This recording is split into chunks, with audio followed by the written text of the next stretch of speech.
Good morning, welcome back to my channel. আজকে হচ্ছে বৃহস্পতিবার। ব্লগটা অনেকটাই দেরিতে শুরু হয়েছে, মাহি স্কুলে চলে গিয়েছে আর বৃহস্পতিবারের পুজো হয়ে গিয়েছে। এখন বসেছি চা নিয়ে, তো চলো ঝটপট করে চাটা খাই। তোমাদের দাদাভাই এখন বেরোবে, এসে ব্রেকফাস্ট করবে, পরে আবার কথা হচ্ছে।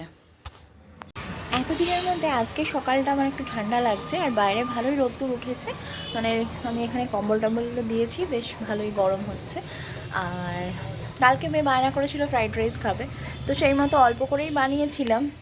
এবার দেখো একেবারে তো এইটুকুনি বানানো পসিবল না, কালকে মায়েরও শরীর খারাপ ছিল। আর সত্যি কথা বলতে বাড়িতে ভাতও ছিল, তাই জন্য ফ্রাইড রাইসে সবাই খাবার রাতে সেরকমও কোনো প্ল্যানিং ছিল না। ওর মতোই বানিয়েছিলাম, দিয়ে ও খেলো একদম একটুখানি। সেই লেফট ওভার ফ্রাইড রাইস রয়ে গিয়েছে। এখন আমি আর তোমাদের দাদাভাই সেটা গরম করে খাবো। তোমাদের দাদাভাই আসেনি, এখন আসুক, দিয়ে ওটাকে একটু মাইক্রোওভেনে গরম করে খেয়ে নেবো। কোনো জিনিস ফেলতে আমার খুব গায়ে লাগে, কেননা ধরো ভাতের জন্যই তো সব কিছু, তো ভাত জিনিসটা ফেলতে খুব একটা আমি পছন্দ করি না। তো এখন মিনতিদি ঘর মুছতে এসেছে, ঘর তোর মুছে যাক। আর আজকে আমাদের এখানে অটো এর পিকনিক আছে, তো ওই জন্য আজকে তোমাদের দাদাভাই আর আমি একসাথেই আনতে যাবো, কারণ আসার সময় নইলে খুব প্রবলেম হবে। ইভেন যাওয়ার সময়ও কী হয়, ওদের যেহেতু অন্য রুটের অটো চলে, তো কম চলে, লাইন হবে, আর আসার সময়টা খুব প্রবলেম হয়ে যাবে। তো ওকে বলেছি আজকে কোনো কাজ রেখো না, তুমি ওই জন্যই সকালেই বেরিয়েছো, তুমি তাড়াতাড়ি এসো, তাহলে ওকে আনতে যাবো।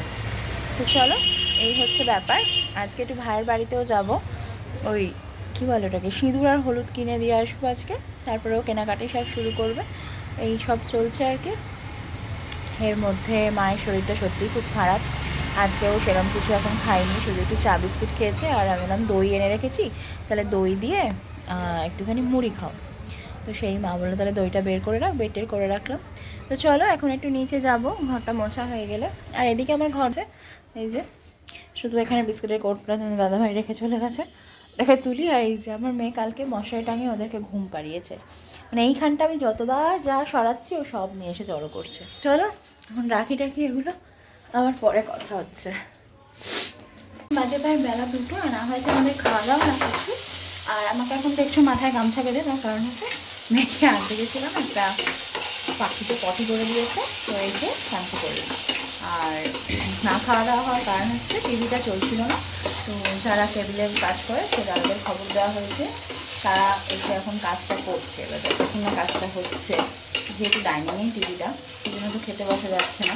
আর এইদিকে মেয়ের ফরমাইশ হলো আমি আজকে ভাত খাবো না, আমাকে আলু চচ্চড়ি করে দাও, সেই দিয়ে রুটি খাবো।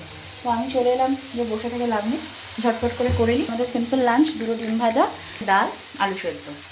মা শুধু ডাল আলু সেদ্ধ খাবে, যেহেতু কালকে বমি হয়েছে, মা বললে আজকে আমি ডিমটা খাবো না। তো চলো এখন ঝটপট করে এটা করে নিই, তারপরে দেখি দাদাদের কাজটা শেষ হলে লাঞ্চটা করে ঘুরতে হবে না, একটু রেস্ট নেব। আমি কী প্রবলেম হয়েছে তো বুঝতে পারছি না। ওরা কাজকর্মে আলু চচ্চড়ি ফুটছে, এটা হয়ে গেলে ওকে অন্তত খেতে দিয়ে দিই। কী বাড়ি ধরেছে মুড়ি খাবে আমি জানি না, দিয়ে এটা হলে পরেই আমরা খেতে পারবো। খিদেও পেয়ে গেছে, সকালে সেরকম কিছু খাইও নি, এইটুকুনি ফ্রাইড রাইস ছিল, দুজনে খেয়েছি। তো কী করবো, কিছু করার নেই। একটুখানি বেরিয়েছিলাম, মেয়ে মোমো খাবে বলছিলো, খাইয়ে নিয়ে এসেছি। তো চলো ব্লগটা এখানেই শেষ করছি, নতুন ব্লগ নিয়ে খুব তাড়াতাড়ি আসবো। ততক্ষণের জন্য সবাই সুস্থ থেকো, ভালো থেকো এবং সর্বোপরি সাবধানে থেকো।